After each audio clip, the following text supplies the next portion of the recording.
Cuentos de terror Nora Guevara, Daniela. Escrito por Nora Guevara.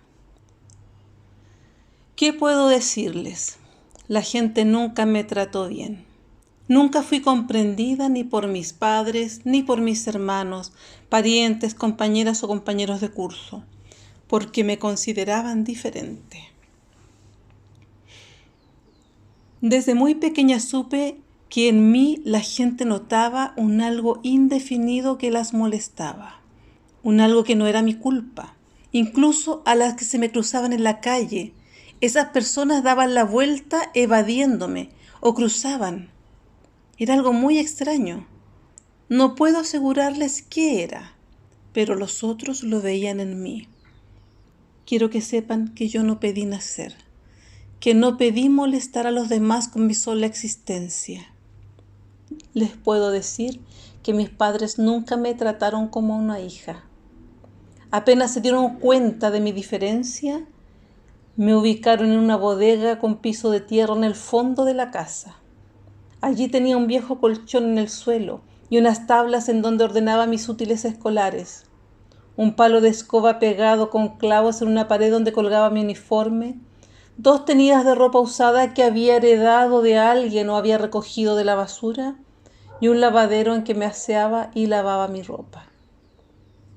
Me sentí absolutamente sola y perdida, pero decidí luchar, sacando fuerzas de un lugar oscuro del que todos hablan y del que nadie quiere saber, del mundo de los muertos.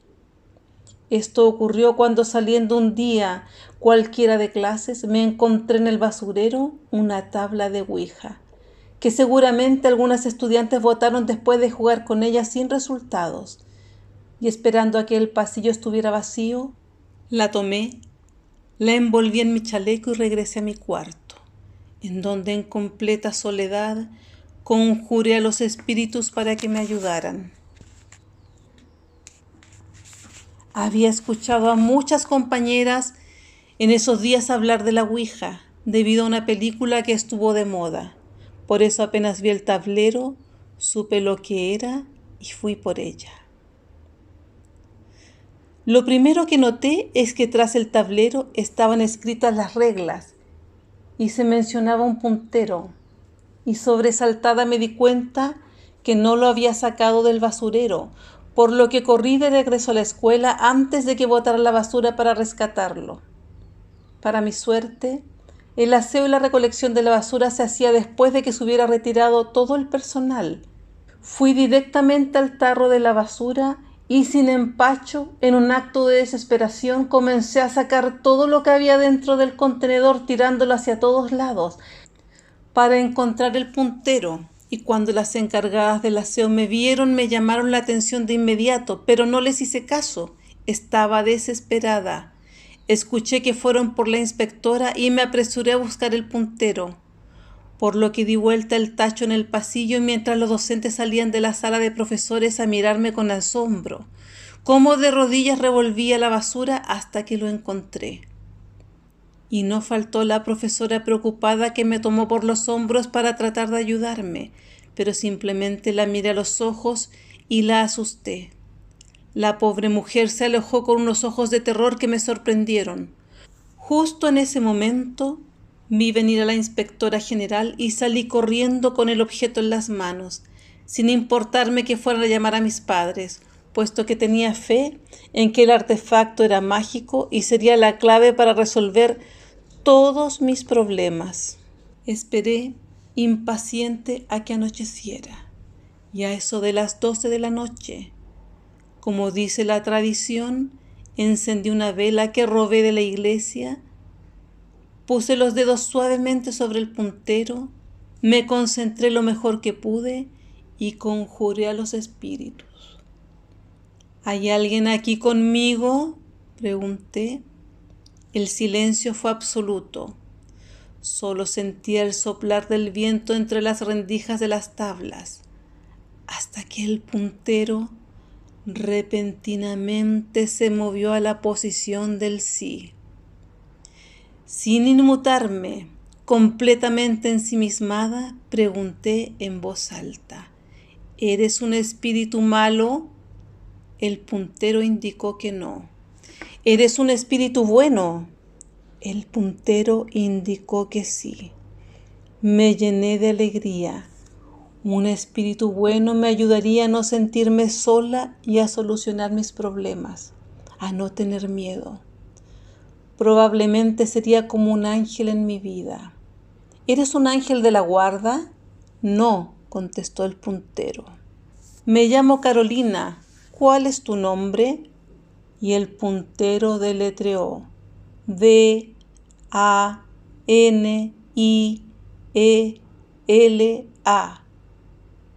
Daniela, ¿podemos conversar cara a cara? Sí. ¿Qué debo hacer para conocerte? Me gustaría que fuéramos amigas. Invítame, deletreó, y la invité. En ese momento, la vela se apagó y todo quedó en silencio.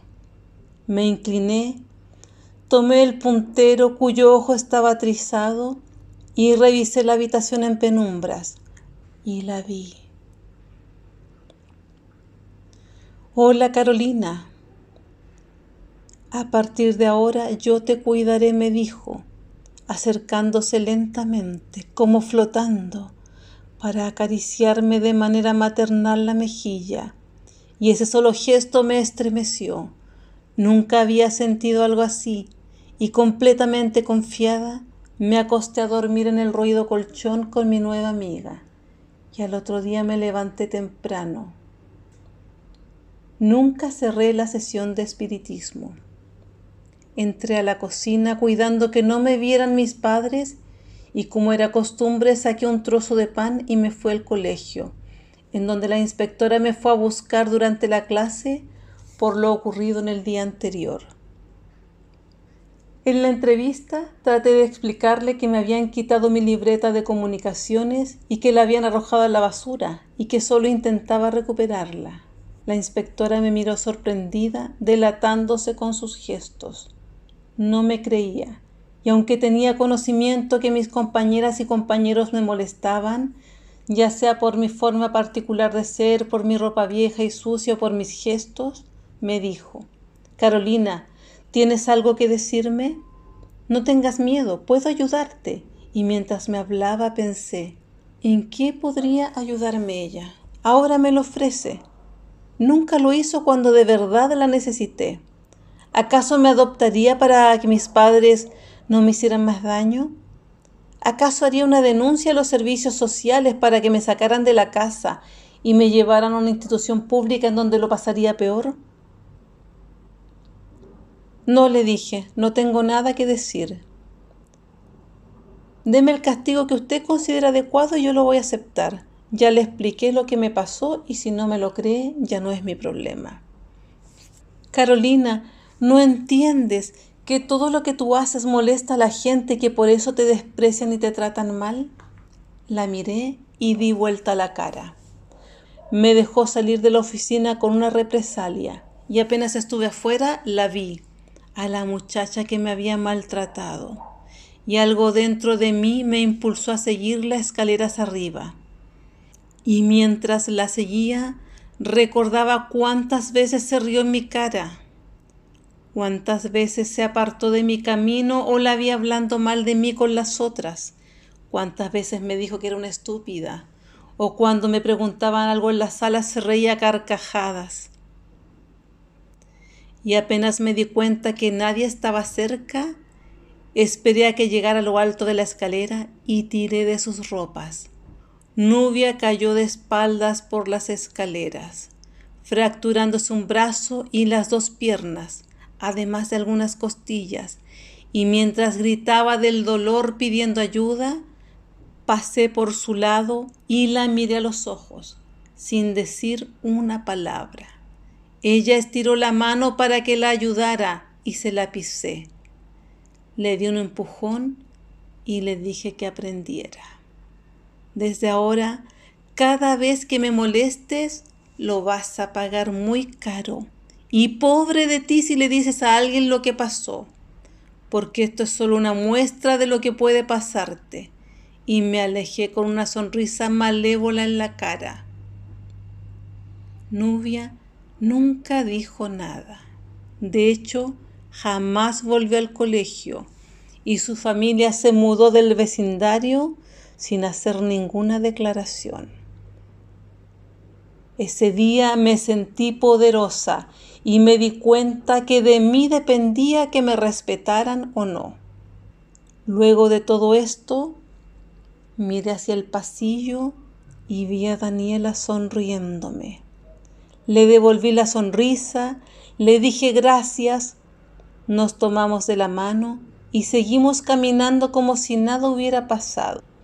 Cuando llegamos de regreso a la bodega, ella me miró y me preguntó, ¿por qué no estás en la casa? Ese es tu lugar. Y le conté, ¿deseas que arregle esto? Lo pensé bien y le dije que sí. No te preocupes más. Mañana estarás durmiendo en la cama de tus padres y ellos estarán durmiendo aquí y te van a respetar. Te lo juro.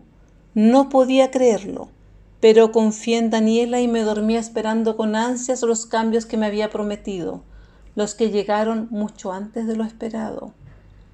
Pues no eran ni las 12 de la noche cuando escuché gritos en la casa y mis padres salieron corriendo.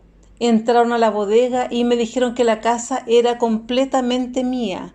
Me pidieron perdón y prometieron que desde ahora me tratarían como yo lo merecía. Me abrazaron y me acompañaron a la puerta de la casa, pero no se atrevieron a entrar. Veía genuino terror en sus ojos, pero eso no me importó. Lo que hubiera pasado lo tenían merecido. Y entré a la casa, subí al segundo piso y me acosté en la mullida cama para dormir profundamente. A primera hora de la mañana me levanté para ir al colegio y allí me esperaban sonriendo, muy amables, con el desayuno y un uniforme nuevo, mis padres. Me senté a la mesa en donde me sirvieron de todo y cambiándome de ropa me fui, sin sospechar que mis padres apenas salía de la casa estaban llamando a la iglesia para contarle al cura lo que estaba pasando, el cual muy alterado pensó que me había poseído algún espíritu maligno y decidió visitarme para ver cómo enfrentar esa presencia, pero las cosas no salieron como él esperaba. Al regresar del colegio, mis padres tenían el almuerzo listo y servido, y junto a ellos estaba un anciano afable, sonriente, que llevaba un gran sombrero de mimbre para cubrirse del sol. Mi madre me preguntó si lo podía invitar a sentarse y le dije que sí, y el cura se sentó. ¿Qué tal pasaste el día? Muy bien, don Venancio, le contesté. ¿Y qué lo trae por aquí? Estoy visitando a todos mis feligreses. ¿Y justo ahora? ¿Por qué justo ahora? Justo ahora que vivo en la casa y no en la bodega del patio. Y el cura miró a mi madre y ella con cara de espanto se dio vuelta y nos sirvió algo para beber. No tenía idea, mi niña, lo siento mucho. Pero usted no se preocupe, eso ya no va a pasar más. ¿Y por qué, mi niña? Mire, yo no soy su niña. Y es porque mis padres entraron en razón, me pidieron perdón y ahora estamos bien. ¿Verdad, mamá? ¿Verdad, hijita? Nos portamos muy mal, pero estamos esforzándonos por compensarte, me contestó con la mirada baja y llena de terror. El cura, que al parecer no era un verdadero creyente, cuando notó la sombra de Daniel a mi lado, soltó un grito de sorpresa, una exclamación tan poco afortunada que todos nos quedamos mirándolo mientras se ponía de pie y salía corriendo de la casa. Daniela dice que no vuelvan a acusarnos o lo van a pagar. Y una fuerza invisible los alzó del piso, los tiró contra la pared y ahí quedaron pegados por unos segundos, luego de los cuales cayeron al piso y aterrados se quedaron de rodillas toda la mañana hasta que les ordené que se retiraran. Algo está cambiando en mí, pensé en algún momento. Ya no sentía miedo ni piedad. Antes mis padres me aterraban y ahora me sentía superior a ellos. Y hasta su sola presencia me molestaba. Además, sentí un extraño placer al darle órdenes o castigarlos, porque sabía que nunca me habían querido. De haber sido diferente, probablemente esto nunca hubiese ocurrido, pero ellos lo quisieron así. A veces pienso que Daniela es una hermana perdida, quizá mi hermana mayor que murió antes que yo naciera y que está aquí para protegerme, por lo que decidí preguntar a mis padres si hubo otra hija antes que yo. Y aunque lo negaron una y otra vez, no podía creerlo. Y les ordené cavar cada día en un lugar distinto, en la bodega, para buscar los restos de Daniela. Y allí estaban, enrollados como una pequeña bolita de huesos, y lloré. Daniela fue mi hermana y la abortaron. Daniela fue asesinada en el mismo lugar en el que yo estuve viviendo, y desde el día en que decidí que mis padres ya no serían nunca mis padres, sino que un par de asesinos despiadados a los que no denuncio, porque prefiero castigarlos, todo cambió.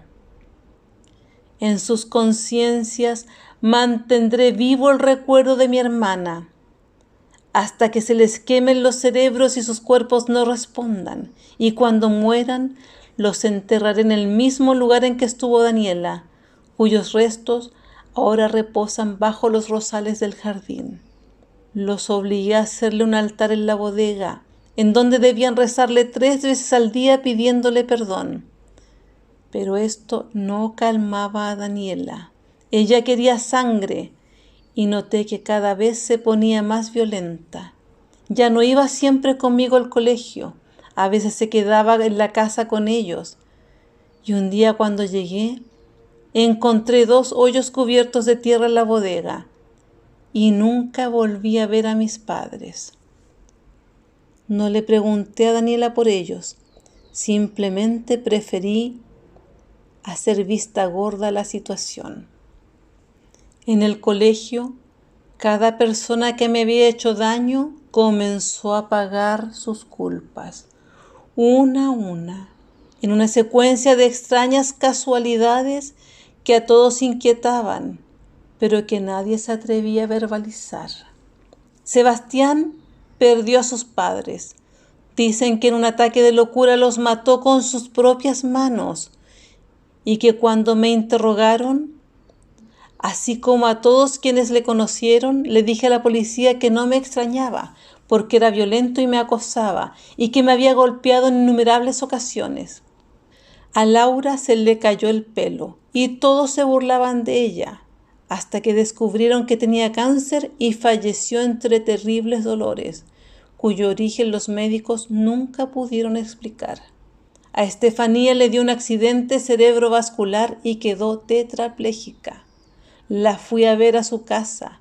Le conté todo lo que había pasado, porque no podía hablar para delatarme, y le dije que todo se paga en la vida y que ahí se iba a morir. A los pocos días, algo que nadie pudo determinar le causó un terror tal que tuvo un paro cardíaco y falleció. Después de un tiempo, cuando ya había conseguido liberarme de quienes me hicieron mal, me di cuenta que algunos estudiantes del colegio podían ver a Daniela y pensaron que era un ángel de la guarda, pues era muy bella. Pero luego me di cuenta que comenzó a atacar a quienes la habían visto, compañeros que no me habían hecho nada, y le pregunté el por qué, y no me contestó, solo me miró con frialdad, y eso me llenó de miedo, y recién me di cuenta que en realidad no era mi Daniela, y que la muchacha que creía mi hermana era algo muy diferente y que me había engañado. Me había utilizado para entrar a este mundo y tener fuerzas. Luego de esto, comencé a investigar sobre la Ouija y el tipo de presencias que es capaz de convocar, y recién supe que es una puerta que se abre al mundo de los espíritus que están en el limbo, almas que vagan en pena y que para liberarlas deben ser purificadas y enterradas en un lugar santo. El problema era que si le contaba a alguien lo sucedido, no tendría cómo explicar la desaparición de mis padres, que estaban enterrados en la bodega, y para evitarme problemas con la justicia, decidí callar y seguir viviendo como si todo fuera normal, ya que Daniela nunca me había provocado ningún mal. Pero eso cambió a los pocos meses, ya que tomé sus huesos, le pedí perdón en nombre de nuestros padres y los llevé al cementerio, tratando de cuidarme. Los enterré al lado de un inmenso roble antiguo sobre el cual tallé su nombre y comencé a llevarle flores todos los días. Pero eso no bastó. Ella estaba tan molesta que seguía haciendo daño a toda la gente que me rodeaba.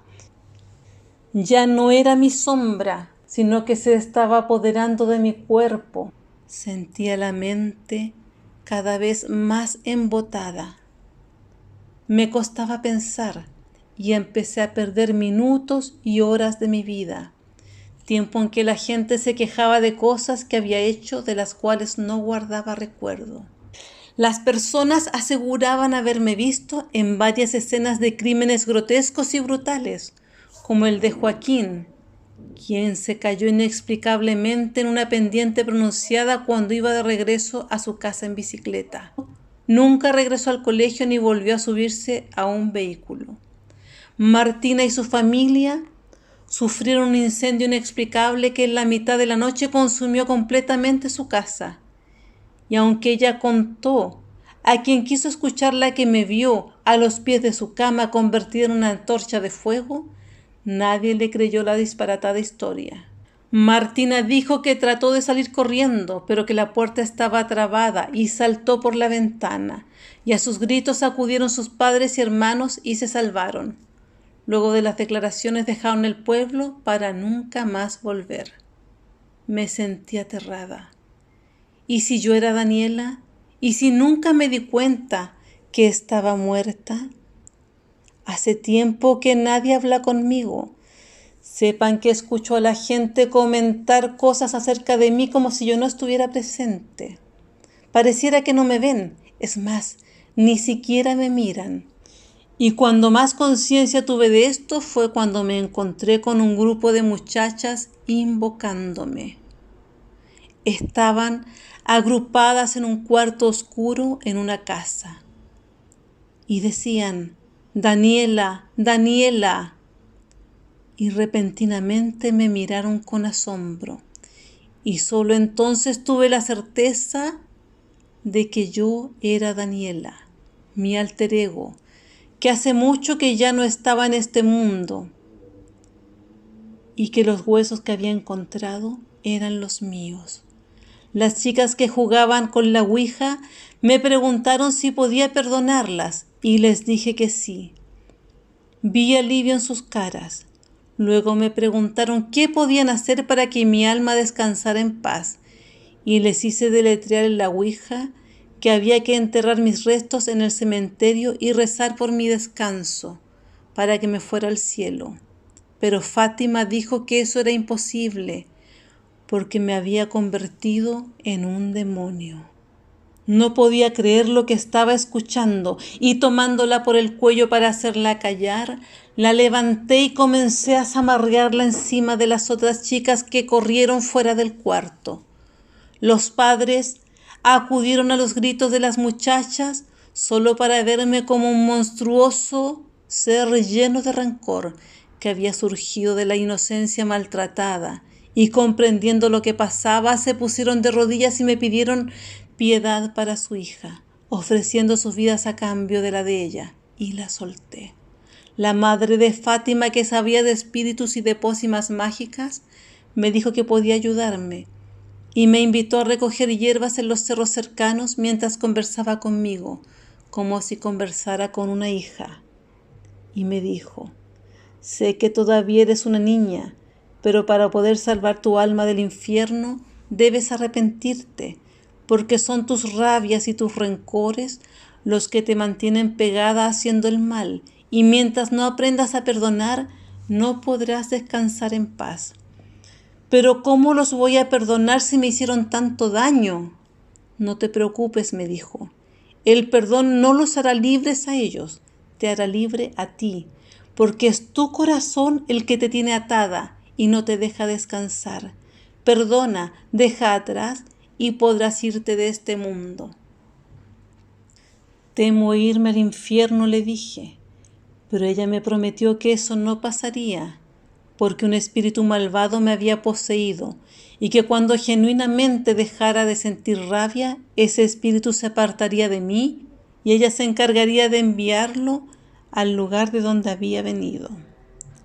Era extraña la claridad con que la señora me veía y me escuchaba, y sentí que podía creerle.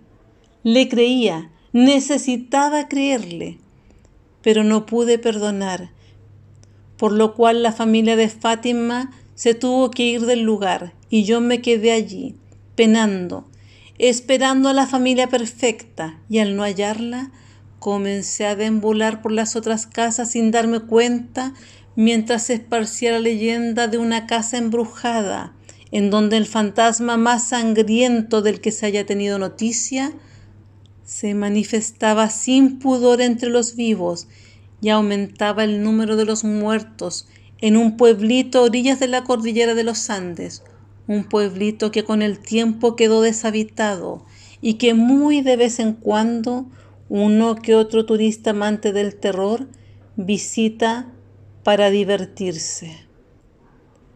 La gente de los pueblos que estaban más cerca también comenzaron a desesperarse, porque el halo de mi maldad se iba extendiendo, iba secando los campos y matando a los niños y a los animales por doquier, motivo que los llevó a unirse para contratar un exorcista capaz de liberar mi alma o enviarla directo al infierno.